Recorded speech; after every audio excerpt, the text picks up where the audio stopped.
Ajrashib ketgandan keyin erlar balda to'y qilamdi, ayollar balda to'y qilib olamdi. Lekin mening atrofimda ko'kilning ichida erlar baldaroq to'y qilib oldi ekan, dadalar tezroq balda to'y qilib oldi ekan. Sening atrofinglarda-chu. Ashulaqa taladiki ashnim deb, eliq yon xotinning vasvasida, voy sening balangni anda beqib etma, manda beqib etma, o'z balamdek ko'rma, uyga elmayman desa, ashu dunyoda bämgin qism va'dilni ba'sa to'yni qilib deb vaqqida. Bala xushalliq yangi hissiyatni kengaytirib. Anandaki eliq balni mitlab jirsiz. Şunun bilan eliq bala xo'rliq his qilib, sal uyga maraq anorsiz bilmaysiz, talada жүрib. Eliq bala xo'rliq his qilib qalamda uni qat'iy o'ylashmaysiz. Balam mushadam qisnib qalamo degan qat'iy o'ylashmaysiz. Lekin analar unda qilmaydi ekan. Numus qilma, urug' tuqqanning oldida, balam betulg'i o'tirib bitirib, oliy maktab berib o'qishni bitirib olgandan keyin o'ylashama deb 2-3 balni qanot ostiga ilib, bir ömür to'y qilmay, turmushning ham jafasi ham balninki ajrashgan kundan boshlab barliq chiqimlarni boshlab, barliq o'qish pullarini tatib shu ana jamlaydi ekan. Ya'ni shu anaga bir yildan berdi ekan shuni.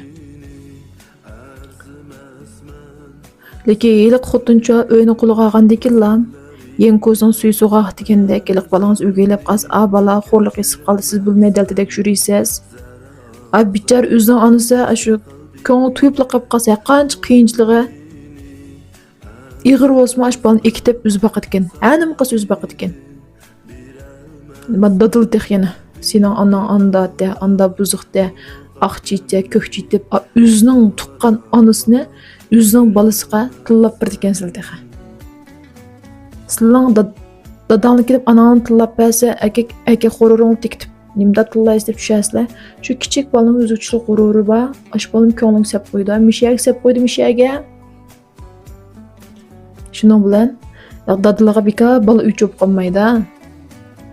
Taladik ashnazı deb, balaning bo'yini qisindog'anma, mehr muhabbat berib qo'yang, nidosini anglab qo'yang. Ayda turmush pulini berib qo'yang.